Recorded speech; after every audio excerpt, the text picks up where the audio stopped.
Unit 2. Ready for sports? Lesson 3. Fit for extreme sports.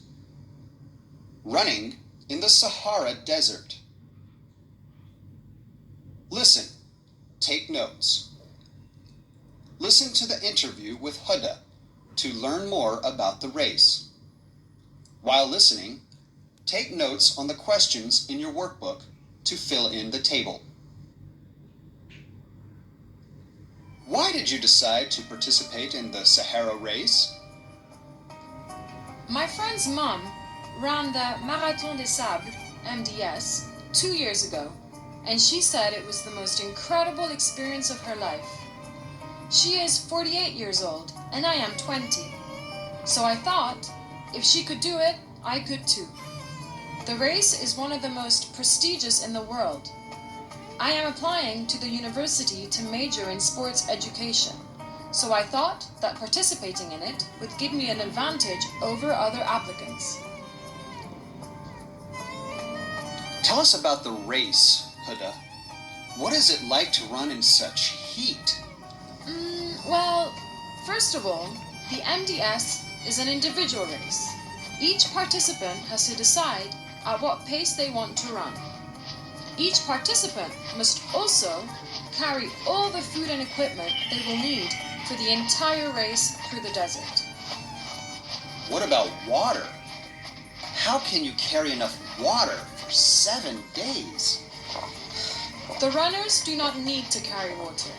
They get their water bottles filled at checkpoints during the race.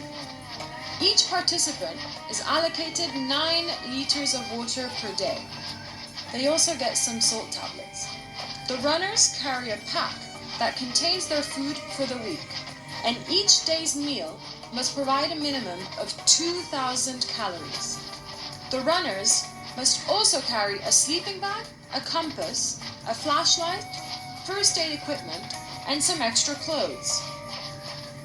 Where do the runners sleep? The runners sleep every night in tents put up by the organizers. Each tent sleeps 9 runners. There are 6 legs or stages in the race that range in distance from 20 kilometers to 80 kilometers. The endurance leg is around 80 kilometers long, which means running through the desert at night. It is feared by participants. First, because it is so long, and second, because the desert night can be very cold. The temperature may drop to 5 degrees centigrade at night, which is a huge change from 40 to 50 degrees centigrade. Isn't the race dangerous? What if someone gets a heat stroke or gets lost? Not really. First, there is a health check before the race, and medical care is available in case it is needed. Even some disabled people have participated in the race to test their endurance. How did you prepare for the race? Well, I spent almost a year preparing for the race.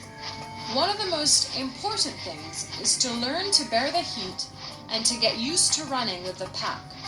So, I ran in the Jordanian desert carrying a backpack that weighed about the same as my pack for the actual race. What was the experience like for you?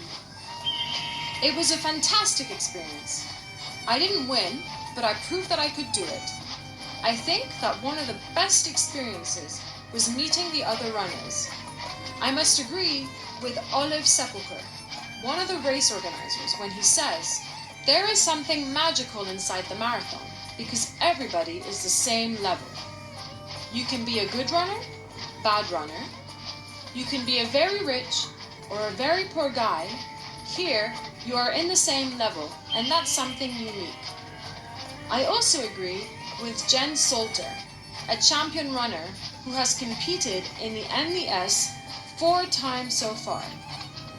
She says, the running is obviously amazing, but a large part of it is also camaraderie you have with your tent mates. But it is a competition. So how can you become friends? It is much more than a competition. Every year, there are runners who are seriously competing to win. But the majority of the participants are there to test their own endurance and experience something really unique. Personally, I met some wonderful people, and I am still in contact with them. We are now preparing for next year's race. You can be friends and still compete against each other.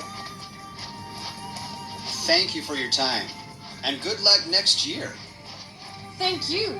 My pleasure.